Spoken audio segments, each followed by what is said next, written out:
नमस्कार, आदाब, सत्रकार। आपको दिन भर की खबरों से रूबरू कराता हूं इस्लाम पटेल। 2 राज्यों के किसानों की तकदीर बदलेगी पार्वती कालीसिंध चंबल लिंक परियोजना। प्रधानमंत्री श्री मोदी की उपस्थिति में जयपुर में हुआ त्रिस्तरीय अनुबंध। किसान भाई यूरिया से बचे और ऑर्गेनिक खेती की ओर रुख करें, मंत्री श्री विजयवर्गीय। रणजीत सागर कॉम्प्लेक्स सिंचाई परियोजना से किसानों के खेत में पानी पहुंचेगा तो किसान 4 फसल ले पाएंगे। प्रदेश सरकार घर को आबाद करने वाली सरकार है, परियोजना में एक भी गांव नहीं डूबेगा, विधायक डॉक्टर सोनकर। रणजीत सागर कॉम्प्लेक्स सिंचाई परियोजना से 36,500 हेक्टेयर क्षेत्र में हो सकेगी सिंचाई। परियोजना अनुमानित लागत 2,182 करोड़, 74 ग्रामों के किसानों को मिलेगा लाभ। इस दौरान जिला पंचायत अध्यक्ष श्रीमती लीला अटारिया, श्री राजीव खंडेलवाल, श्री राजेश यादव, श्री राय सिंह सेंधव, पूर्व जिला पंचायत अध्यक्ष श्री नरेंद्र सिंह राजपूत, श्री जयपाल सिंह चावड़ा, महेंद्र सिंह चावड़ा, श्री सुमेर सिंह दरबार, श्री बहादुर मुकाती, गौतम सिंह राजपूत, माखन सिंह गुर्जर, मंडल अध्यक्ष राजेंद्र पटेल, लोकेंद्र भाटी, अमुना अरुण बैरागी, जितेंद्र मंडलोई, अर्जुन सिंह पटेल सहित अन्य जनप्रतिनिधिगण, कलेक्टर श्री ऋषभ गुप्ता, पुलिस अधीक्षक श्री पुनित गहलोत, सीईओ जिला पंचायत श्री हिमांशु प्रजापति, एएसपी श्री जयवीर सिंह भदौरिया, एसडीएम श्री कन्हैयालाल तिलवारी, नगर परिषद के अध्यक्ष उपाध्यक्षगण, पार्षदगण, अन्य जनप्रतिनिधिगण, जल संसाधन विभाग के अधिकारीगण सहित बड़ी संख्या में नगरवासी क्षेत्रवासी उपस्थित। बनास, बाणगंगा, रुपरेल, गंभीरी और मेज जैसी नदियों का पानी आपस में जोड़ा जाएगा। भारत माता की आप सबकी ओर से हो चुका है और अब सीधे स्वागत भाषण के लिए श्री राजेश सोनकर जी, क्योंकि बहुत समय और बहुत आगे का व्यस्त कार्यक्रम है। हम सबकी ओर से एक बार पूरा तालियां स्वागत पहुंचा दीजिए समस्त कार्यकर्ता साथियों की ओर से। और इस उत्साह के माहौल में भारत माता की जय में कोई कमी नहीं होना चाहिए।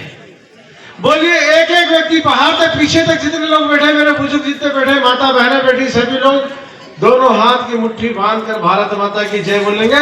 बोलिए, भारत माता की, भारत माता की, कालीसिंध मैया की, कालीसिंध मैया की, पार्वती मैया की, पार्वती मैया की, चंबल मैया की। हम किसान बंधु आज ऐसे करने वाले खुशियों की सौगात जो माननीय प्रधानमंत्री जी ने हमें दी है, और माननीय नगरीय प्रशासन मंत्री आदरणीय कैलाश जी भाई साहब हमारे बीच में उपस्थित है। ये सामने जो गागर रखी है, इसमें कालीसिंध, पार्वती और चंबल नदी के जल का अभिषेक करके भाई साहब इस कार्यक्रम का आज शुभारंभ करने वाले हैं। मैं आज के इस बहुत सी उत्सवपूर्ण कार्यक्रम में आदरणीय नगरीय प्रशासन मंत्री कैलाश जी भाई साहब का बहुत बहुत अभिनंदन करता हूं, बहुत बहुत स्वागत करता हूं।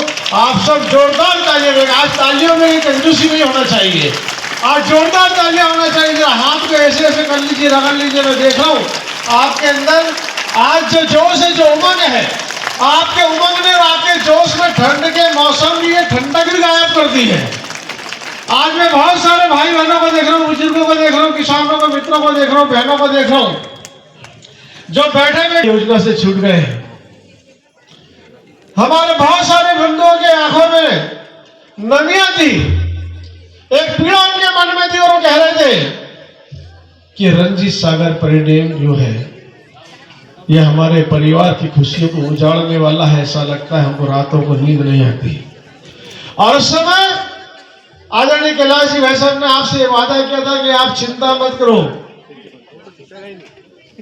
यहां से एक बार फिर जब भारतीय जनता पार्टी की सरकार बनेगी, राजेश को आप यहां से अपना आशीर्वाद देकर भेजोगे तो मैं यादादेव आपसे वादा करके जाता हूं कि आने वाले समय में हम इस सोनकच्छ विधानसभा में नई खुशियों की बहार लेकर आएंगे।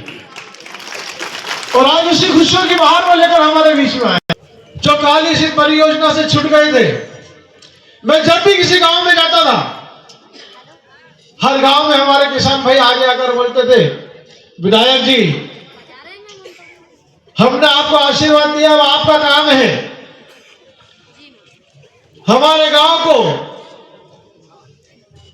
चंबल, कालीसिंध, पार्वती परियोजना से जोड़ना है। और मैं आपको जब आश्वासन देता था, जिस आत्मविश्वास के साथ मैं आपको बोलता था, उसके पीछे अगर कोई कारण था तो आदरणीय कैलाश विजयवर्गीय जैसे हमारे नेता थे। जब रणजीत सागर परियोजना में डूबने वाले लगे थे और सिर्फ 1 साल के इस कार्यकाल में ये जादू उन्होंने करा कि ये जो नर्मदा काली सिंह पार्वती हमारे काली सिंह पार्वती चंबल योजना थी और रंजीत सागर डैम था, इसमें संशोधन करके हमारे गांव को बचाने का काम किया, हमारे खेतों में हरियाली पहुंचाने का काम किया और हमारे किसान भाइयों के चेहरों पे खुशहाली लाने का काम किया। बंदो कल्पना कीजिए, और रंजीत सागर डैम, अब हमारे बुजुर्गों को बेबस होकर आंसू बहाने की आवश्यकता नहीं पड़ेगी। अब हमारे गांव में अफरा तफरी नहीं बचने वाली है। अब हमारे गांव के बच्चों का भविष्य अंतकाल में नहीं होने वाला है, क्योंकि ये नरेंद्र मोदी जी की सरकार है, ये मोहन यादव जी की सरकार है, ये आदरणीय कैलाश विजयवर्गीय जी की सरकार है, और ये घर को आबाद करने वाली सरकार है, घर को बर्बाद करने वालों की सरकार नहीं है। और इसीलिए खुशियां आज आपके बीच में लेकर आदरणीय कैलाश जी आए हैं।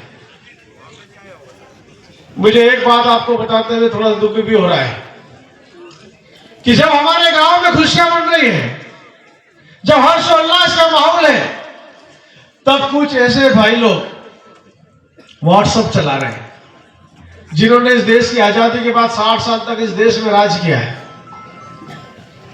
और इन 60 सालों में किसान भाइयों की खुशियों पर जिन्होंने डाका डाला है, आज भी उनके पेट का दर्द कम नहीं हो रहा है। वो लगातार व्हाट्सएप पे बोल रहे हैं कि ऐसा तो हो नहीं सकता कि कोई डैम बने और गांव नहीं डूबे।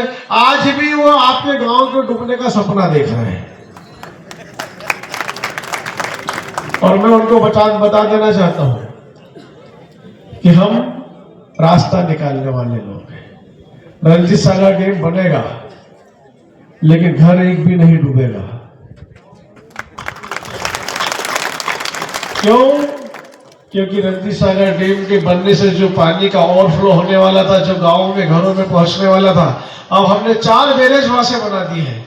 अब रोशनाबाद बैरेज के माध्यम से, अब कनाडिया माहौर के माध्यम से, बुदासा के माध्यम से, राजा नल तालाब के माध्यम से, अब ये पानी हमारा साइड में से डाइवर्ट होकर उनका नदी डैम पर चला जाएगा, और हमारे गांव पूरे की पूरे उसी तरह सुरक्षित रहने वाले हैं। और अब मैं इसीलिए आपसे, आदरणीय कैलाश जी भाई साहब हमारे बीच में है, मैं उनको बुला रहा हूं, लेकिन इस उत्साह के साथ में मैं बोलूंगा हमारे गांव काली सिंह परियोजना से जुड़ गए हैं। आपको बोलना है जुड़ गए हैं, जुड़ गए हैं। हमारे गांव काली सिंह परियोजना से जुड़ गए हैं, और रंजीत सागर परियोजना में डूबने से बच गए हैं। हमारा गांव डूबने से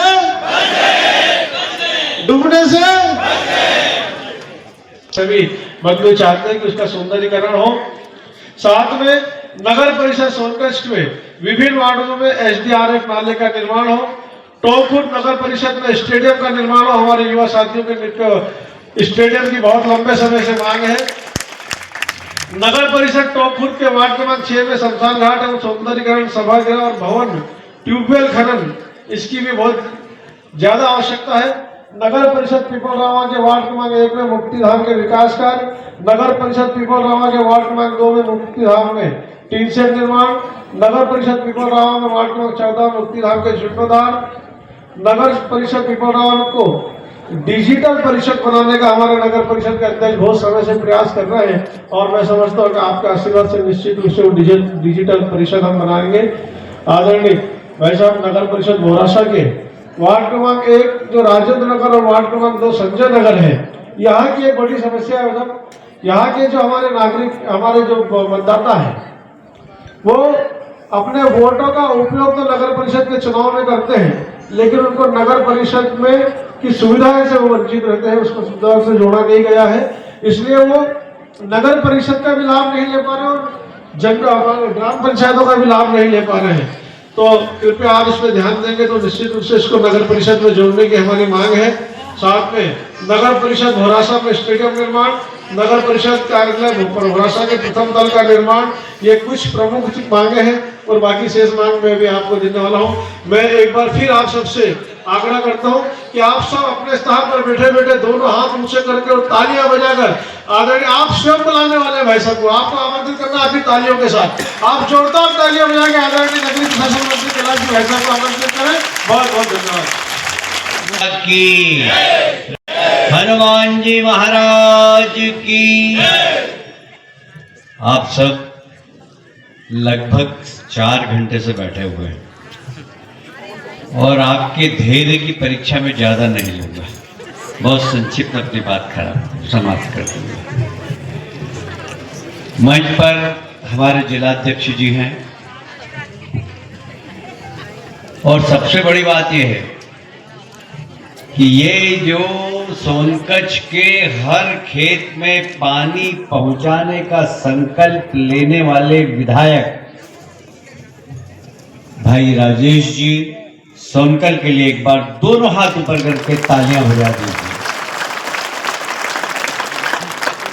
पर राजेश जी अकेले कर सकते थे क्या इसको? अरे कहाँ जा रहे हो? जब तक प्रधानमंत्री जी का आशीर्वाद नहीं मिलता तो क्या इतनी बड़ी योजना सोनकच्छ के खेत पर पानी के माध्यम से पहुंच सकती थी क्या? कौन है हमारे देश के प्रधानमंत्री? नरेंद्र मोदी जी के लिए भी जरा दोनों हाथ ऊपर उठाकर तालियों से अभिनंदन कर दीजिए। यदि इस प्रदेश के मुख्यमंत्री इस योजना के लिए राज्य शासन के खजाने से पैसा नहीं लगाते तो क्या सोनकच्छ तक ये योजना पहुंच सकती थी क्या? कौन है हमारे मुख्यमंत्री? जोर से बोलिए, डॉक्टर मोहन यादव। कौन है? दोनों हाथ ऊपर उठाकर तालियां बजाकर एक बार मोहन यादव जी का भी अभिनंदन। मुझे बहुत प्रसन्नता है कि राजेश जी ने जो जो कहा चुनाव के दौरान वो सब करने के लिए वो तत्पर है, काम कर रहे हैं उस दिशा में। हर खेत में पानी पहुंचाने का संकल्प लिया था। मैं आपसे वादा करता हूं सोनकच्छ का एक भी खेत ऐसा नहीं होगा जिसके खेत में पानी नहीं पहुंचे, ये मैं आपसे वादा करता हूं। यहां पर बहुत सारे बुजुर्ग लोग बैठे हुए हैं, कुछ काली मूछ वाले हैं जो आगे बैठे, कुछ सफेद मूछ वाले हैं जो पीछे बैठे। सफेद मूछ वालों से मैं प्रश्न करना चाहता हूं। अच्छा, यहाँ पर कांग्रेस के विधायक थे और कांग्रेस की सरकार थी दिग्विजय सिंह जी की। दादा, ये टोपी वाला दादा तब बता जो नहीं मारे? हाँ हाँ, तुम्हारे से कह रहे हो, मैं चश्मा लगाया हुआ है दादा है। चिड़ावा चिड़ावा माँ तब बताती थी, एक आध घंटा तो आती होगी, बड़ी मुश्किल से आती थी। अब बिजली आ रही कि नहीं आ रही है? आ रही है। एक बार जोरदार भारतीय जनता पार्टी की सरकार के लिए ताली बजाए। अच्छा, ये बताओ सड़कों के हालत क्या थे सोनकच्छ विधानसभा? क्या हाल? क्यों? ऊंट गाड़ी का मजा लेते, ऊंट गाड़ी का मजा कांग्रेस के जमाने में सड़कों पर मिलता था। आज हमें वो कहते हुए गर्व है। मैं इंदौर से चला, मैंने बोला राजेश जी कितनी देर में पहुंच जाऊंगा? 1.25 घंटे में। इतनी जल्दी पहुंच जाऊंगा? बोले हाँ पहुंच जाऊंगा, सनासन सड़क है। पहले यहाँ से टोक खुर्द से इंदौर जाने में कितना समय लगता था? है 4 घंटे 3 घंटे। कितना पेट्रोल डीजल जलता था? अब कितनी देर लगती है? 1.25 घंटे में हम इंदौर पहुंच जाते हैं। तो यहाँ आने में मुझे 2.5 घंटे इसलिए लगे कि देवास में सुमेर सिंह जी, यहाँ राजेंद्र सिंह जी, गौतम सिंह जी, सुरेंद्र सिंह जी, सब लोगों ने बड़े बड़े मंच लगाकर स्वागत किया, इसलिए इनके सम्मान में मुझे उतरना पड़ा। तो एक बार इनके लिए भी ताली बजा दीजिए जोरदार। देखिए, भारतीय जनता पार्टी के यशस्वी प्रधानमंत्री नरेंद्र मोदी जी ने 4 बातें कही हैं। एक तरफ कांग्रेस कहती है जाति के आधार पर जनगणना हो और समाज को बांटो। दूसरी तरफ हमारे देश के प्रधानमंत्री यशस्वी नरेंद्र मोदी जी कहते हैं मेरी सिर्फ 4 जाति है, ये 4 जातियों को ताकतवर बनाने का मेरा संकल्प। 4 जाति कौन सी है? पहली किसान।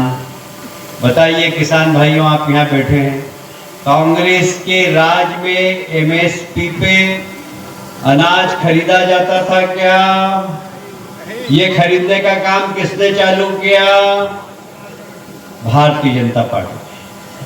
कांग्रेस के जमाने में किसान सम्मान निधि का पैसा आपके खाते में आता था क्या? आता था क्या? पीछे बताओ, आता था क्या? अब साल भर में कितना आता है? कितना आता है? 6,000 मोदी जी भेजते, 6,000 डॉक्टर मोहन यादव भेजते, 12,000 रुपए आपके खाते में सीधा आ जाता है। ये भारतीय जनता पार्टी की सरकार की नीयत और नीति है। मैं झाबुआ का प्रभारी था, कांग्रेस की सरकार थी, कांतिलाल भूरिया जी मंत्री थे, राजीव गांधी प्रधानमंत्री थे। वो झाबुआ में आए, उन्होंने कहा कि अरे यहाँ पर तो इतनी गरीबी है, मैं 1 रुपया भेजता हूँ, 15 पैसे ही पहुँचते हैं। बताइए 85 पैसे कहाँ गए? कहाँ गए? पूछिए कांग्रेस के लोगों से कि तुम्हारे प्रधानमंत्री कहते थे हम 1 रुपया भेजते, 15 पैसे पहुँचते। अब हमारे देश का प्रधानमंत्री दिल्ली में बैठकर एक बटन दबाता है, 6,000 रुपए सीधे आपके खाते में पहुंचते कि नहीं पहुंचते? पहुंचते कि नहीं पहुंचते? एक नया पैसा भी इधर होता है क्या? ये भारतीय जनता पार्टी सरकार की नीयत और नीति है। ये अंतर है। हमारी मातृशक्ति बैठी हुई। अभी मोदी जी ने अपने भाषण में कहा सेल्फ हेल्प ग्रुप। मैं भी गया था, हमारे कैलाश पाटीदार जी का गांव चिंटू वर्मा, कौन सा गांव है वो? तिल्लोर गया मैं। हमारे गांव चलो अभियान में मुझे रात रुकने का मौका मिला, तो मुझे कार्यक्रम दिया था कि आपको सेल्फ हेल्प ग्रुप की महिलाओं से मिलना है। तो वहाँ 60 सेल्फ हेल्प ग्रुप थे, 600 महिलाएं थी। मैं उनके साथ बैठा, मैंने कहा कि इसमें लखपति आप लोग बन गई? बोले हाँ हम 200 लखपति बन गए। मैंने कहा क्या करती हो भाई? तो बोले कि हम, एक ने बोला मैं किराने की दुकान चलाती हूँ, एक ने बोला कि मैं प्रेस लॉन्ड्री चलाती हूँ, एक ने बोला कि मैं गिर गाय 10 है मेरे पास, मैं उसका घी बेचती हूँ। बाजार में 3,000 रुपए किलो है, मैं 4,000 रुपए किलो में घी बेचती हूँ। उसके बाद भी मेरे यहाँ लाइन लग के घी बिकता है। ये महिलाओं को। फिर एक ने कहा कि मेरा तो ब्यूटी पार्लर, मेरे गांव में लोग जाते हैं कि ब्यूटी पार्लर में? अरे बोले जब से लाडली बहन आई है ना, तब से ब्यूटी पार्लर में बहुत तेज चलने लग गए। मातृशक्ति को सशक्त करना। जब मैं रात को बैठक ले रहा था, 200 महिलाओं ने कहा कि हम लखपति दीदी हैं, हम लखपति दीदी हैं, और उनका लक्ष्य है कि आने वाले समय में हम 1,000 महिलाओं का ग्रुप बनाएंगे और कम से कम 500 महिलाएं लखपति दीदी बनेगी। मैं आपसे भी कहना चाहता हूं, सरकार की सेल्फ हेल्प योजना का लाभ लेकर महिलाएं अपने पैरों पर खड़ी हों। ये प्रधानमंत्री जी का सपना है। पहला किसान सशक्तिकरण, दूसरा महिला सशक्तिकरण। आप बताइए, हम लोग घर में दिवाली मनाते हैं, दिवाली में क्या क्या बनता है? क्या क्या बनता है? हमारी माताएं क्या बनाती है? शक्कर पारे बनाती है ना, अनार से, गुंजे बोलते हैं ना उसको, फिर लड्डू, बेसन की चक्की, खास तो दिवाली की रहती, बनाते कि नहीं बनाते? हम मेहमानों को खिलाते हैं, अपने बच्चों के साथ भी खाते हैं। पर हमारे देश के प्रधानमंत्री दिवाली कहाँ मनाते हैं? कहाँ मनाते हैं? जरा जोर से बताओ।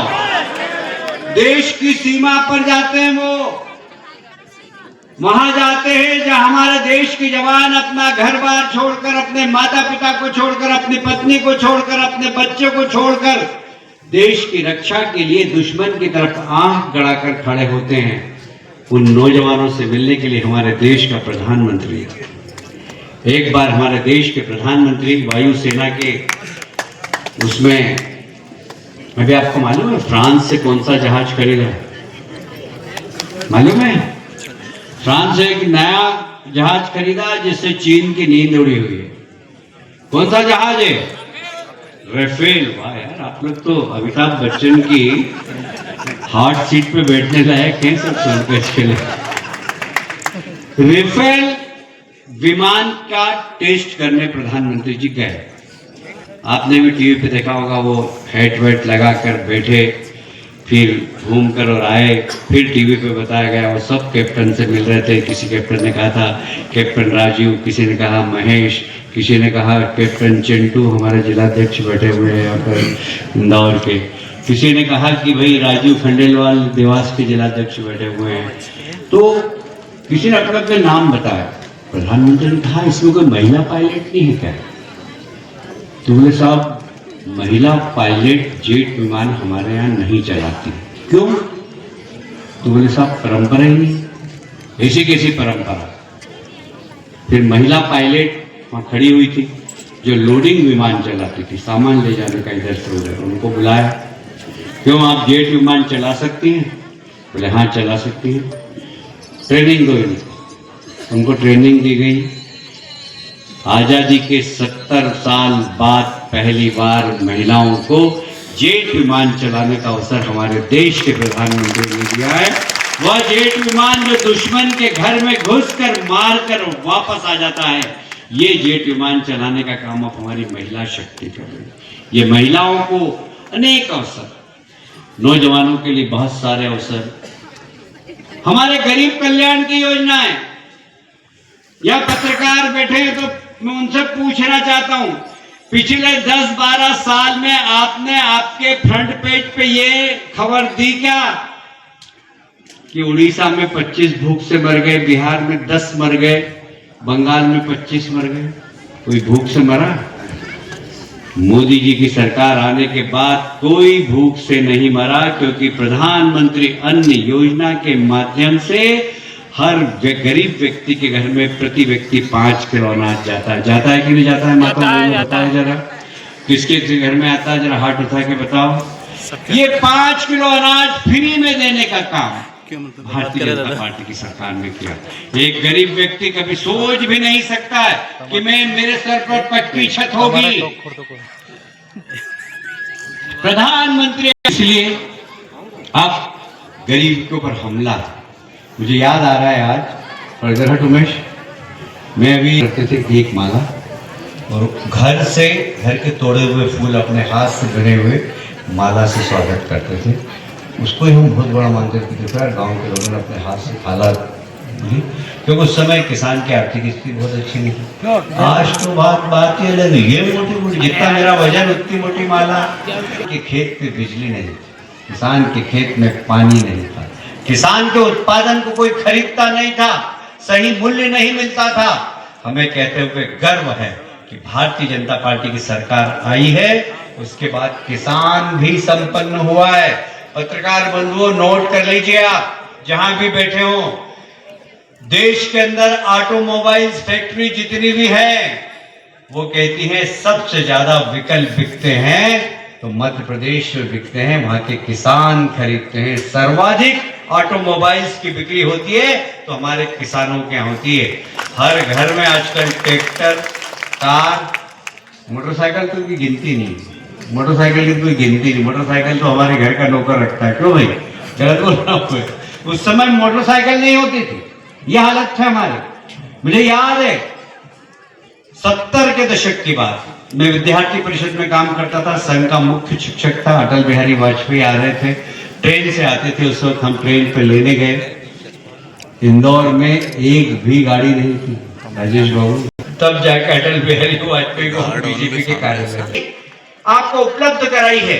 पहले 1 फसल लेते थे, 2 फसल लेते थे। मैं एक जिले में गया, हरदा में 4 फसल लेते हैं, 4 फसल लेते हुए आज खेती की तरफ जाएं।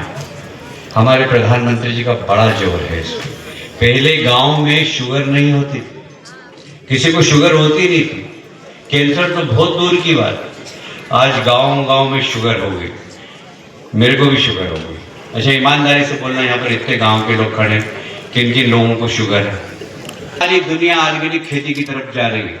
आने वाले समय में मैं आपको वादा करता हूँ, ऑर्गेनिक खेती के उत्पादन को यूरिया से ज्यादा मूल्य मिलेंगे, ये मैं आपसे वादा करता हूँ। आने वाले समय सारे विश्व में प्राकृतिक खेती के उत्पादन की मांग बढ़ रही है। तो इस अवसर पर राजेश जी आपको बहुत बधाई देता हूँ। आपकी कर्मठता को मैं सलाम करता हूँ। आपने जिस कर्मठता से इस क्षेत्र के अंदर विकास की गंगा बहाई है, मैं जब आया था तब मैंने कहा था कि मैं देवास की जनता का एडवोकेट जनरल बनकर इसके विकास के लिए राजेश का हमेशा सहयोग दूंगा। फीस नहीं लूँगा, एडवोकेट जनरल जरूर बन जाऊंगा बाकी बिना फीस के। तो मुझे बहुत गर्व है कि इतनी बड़ी योजना राजेश भाई के प्रयास से, मोदी जी के माध्यम से, डॉक्टर मोहन यादव के माध्यम से आज यहाँ पर आई है। मेरे पास कुछ मांग पत्र दिया है राजेश जी ने। राजेश जी, मेरी सरकार का खजाना, उसकी चाबी मैं आपको दे देता हूँ। आपकी जितनी इच्छा उतना पैसा निकाल लेना। यहाँ का विकास हर नगर पंचायत में बहुत अच्छा होना चाहिए, ये आपकी जवाबदारी है। मैं एक बार फिर से, हमारे जिलाधीश भी यहाँ पर बैठे हुए, एसपी साहब बैठे हुए, जयपाल सिंह जी बैठे हुए हैं, चावड़ा जी, हमारे नगर पंचायत के अध्यक्ष दरबार हैं सुरेंद्र जी और महेंद्र सिंह जी। मैं बहुत पहले इनके घर पे भोजन कर चुका हूँ, जब अब सरकार है जी, आप स्कूल में थे उस वक्त, जब राजा साहब थे, जब मैं आपके यहाँ भोजन कर सकता हूँ। मतलब 30 साल हो गए उस बात को करीब। आज भी वही है मेरा सौभाग्य। तो मैं आपको वादा करता हूँ, राजेश के काम, विकास के काम में कभी रुकावट नहीं आएगी। जो रुकावट आएगी उसको हटाने का काम मैं करूँगा। आप राजेश को आशीर्वाद देते रहिए और इस क्षेत्र को विकास के क्षेत्र में नंबर 1 बनाइए। यहाँ के किसान भी नंबर 1 हो, यहाँ की मातृशक्ति भी नंबर 1 हो, यहाँ के नौजवान भी नंबर 1 हो। यही निवेदन करते हुए अपनी बात समाप्त करता हूँ। बोले भारत माता की, भारत माता की। देखिए, एक बहुत बड़ी योजना माननीय प्रधानमंत्री जी, माननीय मुख्यमंत्री जी और यहाँ के विधायक राजेश जी सोनकर के माध्यम से एक बहुत बड़ी योजना है। ये आप जानते हैं कि रणजीत डैम बनने वाला था, उसमें पूरी विधानसभा का 70% हिस्सा डूबने वाला था और लोगों की रात की नींद उड़ी हुई थी। मुझे कहते हुए बहुत गर्व है कि राजेश सोनकर जी की युक्ति से पानी भी आ रहा और एक भी गांव डूबेगा नहीं। यह माननीय अटल बिहारी वाजपेयी का सपना था कि नदी जोड़ो अभियान, उस सपने को पूरा करने का काम हमारे देश के यशस्वी प्रधानमंत्री नरेंद्र मोदी जी कर रहे हैं और उसमें हमारे मालवा की भूमि को बहुत बड़ा लाभ मिल रहा है। सिर्फ सोनकच्छ नहीं, तराना विधानसभा में भी इसका लाभ मिलेगा हमको, घाटा बिल्लोद विधानसभा में भी हमें लाभ मिलेगा। और इसलिए पूरी मालवा धरती, हमारे जो कहावत थी कि मालवा रोटी गहन गंभीर और पग रोटी डगडग नीर, ये डगडग नीर वापस आएगा और हमारा किसान एक बार फिर से संपन्न होगा।